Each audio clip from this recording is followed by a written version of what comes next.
Здравствуйте, Александр. Добрый день. Я рада приветствовать вас в Чеченской Республике. Насколько мне известно, от директора Федеральной кадастровой палаты России Александра Шарыкарада вы получили предложение возглавлять филиал данного учреждения, функционирующий на территории Чеченской Республики. И как мы можем судить, данное предложение было вами рассмотрено и принято. И хотелось бы узнать, насколько неожиданным было данное предложение для вас и как тяжело было принять решение. Долгое время работал заместителем директора филиала ФГБУ, ФКП Росреестра по Краснодарскому краю. Ну и, соответственно, поступило предложение с Москвы возглавить филиал по Чеченской Республике. Ну, честно сказать, немножко для меня было неожиданное предложение, потому что на Кавказе я практически нигде не был. И, соответственно, для меня было непонятно культура, образ жизни людей, чем занимаются, ну и непосредственно то, что касается Федеральной кадастровой палаты, как решаются вопросы землеустройства, ставятся объекты на учет. Ну и вообще в целом для меня было неожиданное, скажем так, предложение. Консультировался с товарищами, ну и соответственно мне все говорили, что езжай, не бойся. Сейчас в Грозном намного спокойнее, чем в Нальчике, например, в Перми. Ну и, соответственно, принял это предложение. Ну и тем более понимал, что чтобы добиться определенных успехов в плане профессиональной работы, естественно, можно и нужно сталкиваться иногда с определенными трудностями. Поэтому посоветовался, с семьей посоветовался, ну и принял для себя такое предложение. А как вы думаете, почему это предложение поступило именно вам? Какие-то достижения с вашей стороны, или вот вы как-то отличаетесь своим умением работать? В Краснодарском крае курировал правовое направление, юридический отдел, отдел кадров, материально-технический отдел. Ну и, соответственно, Москва сама для себя, видимо, принимала решение направить специалиста, который бы немножко в этих областях разобрался, ну и на свое усмотрение, так скажем, навел бы, может быть, где-то в чем-то порядок там, в плане трудового законодательства, потом в плане материально-технического обеспечения, ну и в целом, чтобы в филиале была такая железная, четкая правовая основа, чем, в принципе, мы за этот период и занимались. Насколько мне известно, вы проживаете на территории Чеченской Республики около 7 месяцев. Это маленький срок, но его вполне достаточно, чтобы у вас уже сформулировалось какое-то свое мнение относительно республики и той системы, которая здесь имеет место быть. Хотелось бы знать, каким вы для себя нашли этот регион. Вы знаете, все познается в сравнении, но я, честно говоря, за эти 7 месяцев в республике только положительные эмоции. Добрые люди, уважение к старшим.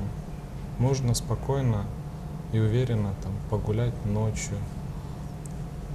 Где бы я ни находился во многих районах республики за этот период, никто даже, соответственно, там, плохого слова не сказал, там, не нагрубил, соответственно, хмуро не посмотрел. Вот это как бы очень сильно удивило. Ну и, естественно, многому здесь научился для себя. В других субъектах республики иногда получается, что в силу своей занятости там дети иногда там даже лишний раз забывают там, позвонить родителям, там, спросить, как у них дела. Здесь я понял и вижу для себя, что тут помимо телефонных звонков нужно родителей еще и навещать обязательно. Это в целом на меня сыграло большое впечатление. Преобладающее большинство жителей Чеченской Республики исповедуют ислам, не говоря уже о вопросах касательно этнической принадлежности. Вот вы, будучи человеком, который придерживается иных религиозных взглядов, насколько вам здесь комфортно жить? Никаких проблем нет. Опять же, повторюсь, где бы ни находился, в различных кругах, с различными людьми, обсуждали вопросы, в том числе и религиозного характера, но никаких проблем ни для какого вероисповедания, я сам лично для себя понял, в республике не существует. Люди, местные жители, граждане, ко всем слоям населения, в том числе и религиозного характера, относятся с большим уважением. Это, честно говоря, тоже взяло, потому что думал, что здесь немножко, может быть, где-то по-другому. Совершенно это не так.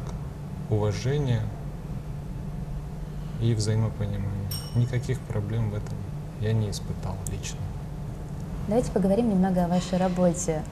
Наверняка перед тем, как приехать работать уже в Чеченскую Республику, вы перед собой поставили ряд задач и целей. На сегодняшний день, насколько вам удалось их реализовать? Ну, трудно давать правовую оценку моей работы. Это, видимо, руководству виднее со стороны. Но, честно говоря, могу сообщить, подтвердить, что работа на самом деле в филиале была проделана немаленькая. Во-первых, нужно было привести правовую базу в соответствие, нужно было посмотреть по кадрам. Мы договаривались с теми специалистами, которые, соответственно, работают в филиале, что кто работает, тот работает. Кто работает, соответственно, не желает или ему затруднительно, соответственно, будем расставаться. Ну, за 7 месяцев я скажу, что мы расстались не с большим количеством специалистов, а те специалисты, которые, соответственно, работают, остались, немножко стали энергичнее работать, так скажем. Разбирались с материально-техническим обеспечением. За этот короткий промежуток нам нужно было в срочном порядке из наших 11 территориальных отделов 7 закрыть. 7 офисов до 1 апреля мы закрыли, остались 4 офиса в Шатое, в Шали, Гудермесе и межрайонный Грозненский отдел. Это опять же люди, перемещение техники. Более того, нам нужно было выполнять госзадания в плане приема заявлений на кадастровый учет, на регистрацию.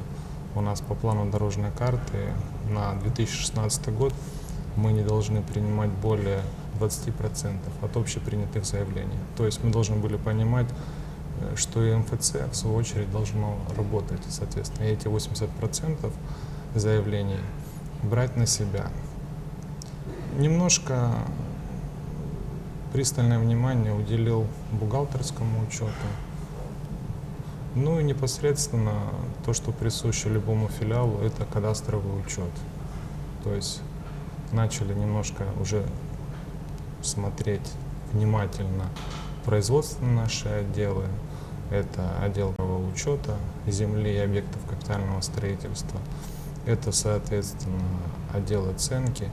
То есть вопросов на самом деле очень много, и перед филиалом кадастровой палаты Москвой поставлены определенные задачи. И некоторые задачи нужно было немножко ускоряться, чтобы выполнять, потому что многие вопросы к тому времени, когда я приехал, они были не на самом хорошем уровне, так скажем. Поэтому времени на раскачку не было, приходилось ежедневно этими вопросами заниматься. А вот какие услуги могут получить наши жители, да, обратившись в ваше учреждение? В республике на данный момент времени в государственном кадастре недвижимости находится 460 тысяч земельных участков и где-то 340 тысяч объектов капитального строительства. Соответственно, граждане, которые обращаются в кадастровую палату, это либо постановка на государственный кадастровый учет, будь то это земельный участок или объект капитального строительства, соответственно, проводят учет изменений с этими объектами и получают сведения, запрашивают сведения. То есть от органа кадастрового учета граждане главным образом хотят получить уже кадастровый паспорт, будь то постановка, будь то учет изменений с измененными характеристиками. Ну и, соответственно, при запросе получения документов граждане, жители республики могут получить кадастровый паспорт, кадастровую выписку, акт определения кадастровой стоимости, справка о кадастровой стоимости, кадастровый план территории. Ну и если учитывать приказ П1 Росреестра 2015 года, то Росреестр наделил кадастровую палату полномочиями по предоставлению сведений из Единого государственного реестра прав. Соответственно, с 1 января в полном объеме филиал эту работу осуществляет, наделен этими полномочиями, и поэтому жители, граждане республики также могут, соответственно, получать и выписки из Единого государственного реестра прав. Ну, если знаете, новое изменение в законодательстве с 15 июля подтверждением права собственности у любого гражданина будет являться не свидетельство о государственной регистрации, а как раз выписка из Единого реестра госправ. Соответственно, из ЕГРП граждане, видимо, будут более тщательно, охотнее обращаться в орган кадастрового учета, то есть к нам в филиал. Совсем недавно прошла встреча главы Чеченской Республики Рамзана Ахматовича Кадырова с директором Федеральной кадастровой палаты России Александром Шарикарадом, на которой вам удалось присутствовать. Какие вопросы были подняты на данной встрече и чем встреча закончилась? Во-первых, мы очень признательны с руководителем службы, что глава республики в своем плотном графике нашел возможность для встречи с нами. Честно говоря, очень за это признательны. Вечером состоялась встреча с главой. Глава вкратце спросил у Александра Ивановича в целом, как он оценивает работу филиала. В основном разговаривали про наш филиал, про орган кадастрового учета. В целом Рамзан Ахматович подтвердил, что орган кадастрового учета работает. Александр Иванович, в свою очередь, сказал, что видит результаты, в том числе и видит результаты для дальнейшего развития органа кадастрового учета, всячески будет помогать, тем более, что хотел отступить вкратце. За полгода Александр Иванович недавно приказом министра Российской Федерации назначен директором Федеральной кадастровой палаты Росреестра России. И, соответственно, за полгода он в первой из командировок, это чеченский филиал, это очень значимое событие, в том числе для нашего филиала. И Александр Иванович главе республики также на встрече об этом сообщил. Ну, в целом, был такой довольно живой, общительный диалог в дружественной атмосфере, на мой взгляд, и некоторые вопросы, как раз непосредственно вопросов кадастрового учета, были затронуты, ну и обсуждались. А если говорить об оценке, которая была дана работе, проводимой филиалом, то как оценили вашу работу? Александр Иванович спросил у главы республики, как он оценивает. Ну, естественно, Рамзан Ахматович в шутку сказал, что вы руководитель, вам виднее, соответственно. В целом оценка положительная, но еще раз хотел отметить, что филиалу есть куда расти, потому что времени для того, чтобы организовать в полном мере, в полном объеме ту качественную работу, которая присуща должна быть любому органу кадастрового учета, то есть еще определенный период должен пройти. А так, в целом, те моменты, которые вызывали тревогу, скажем так, они за этот промежуток времени где-то в чем-то подправились.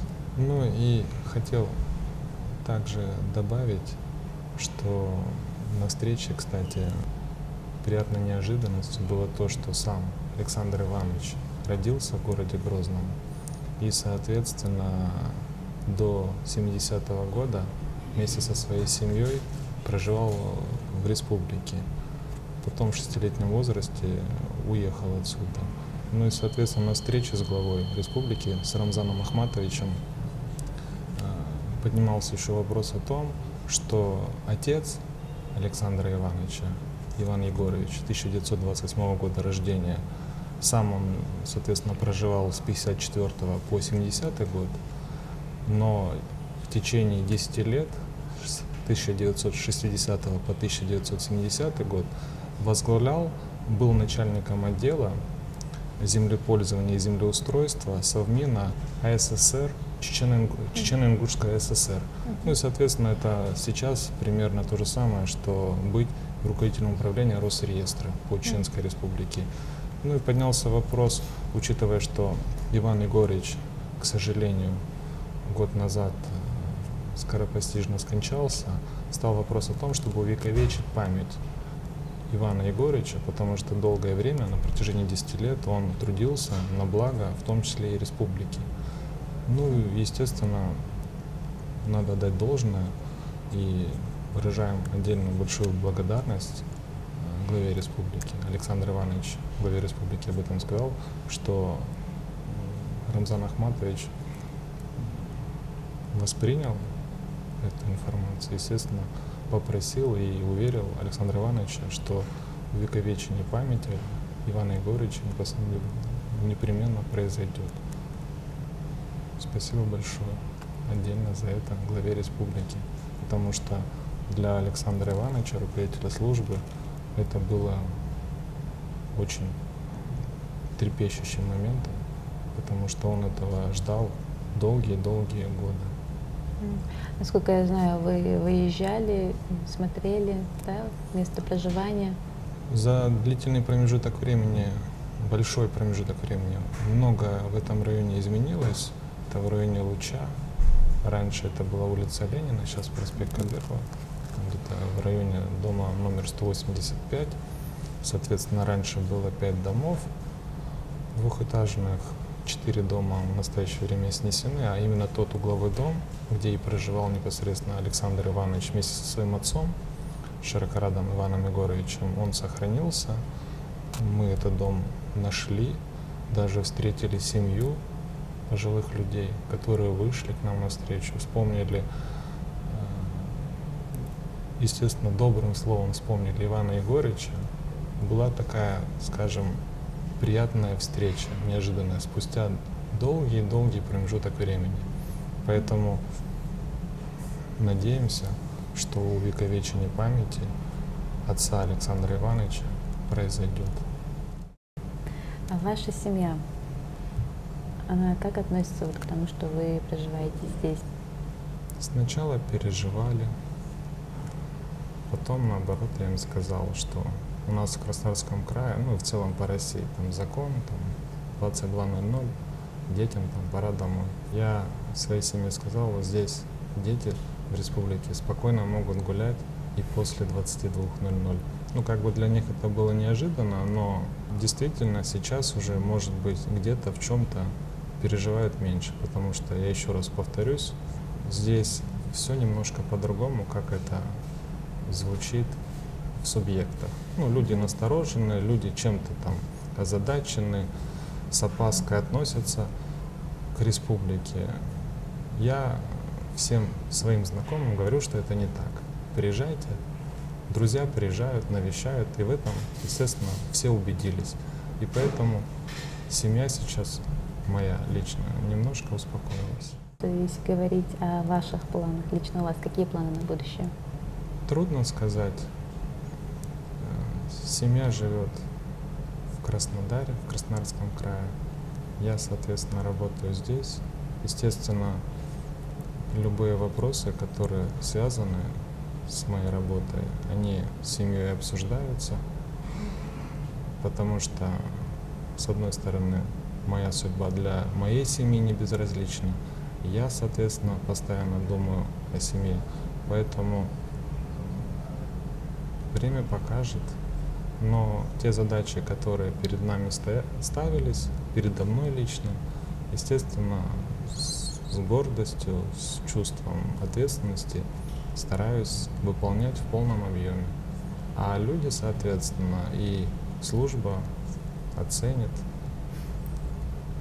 Александр, спасибо вам за эту интересную беседу. Я желаю вам, чтобы время, проведенное на территории Чеченской Республики, вызывало у вас только позитивные эмоции.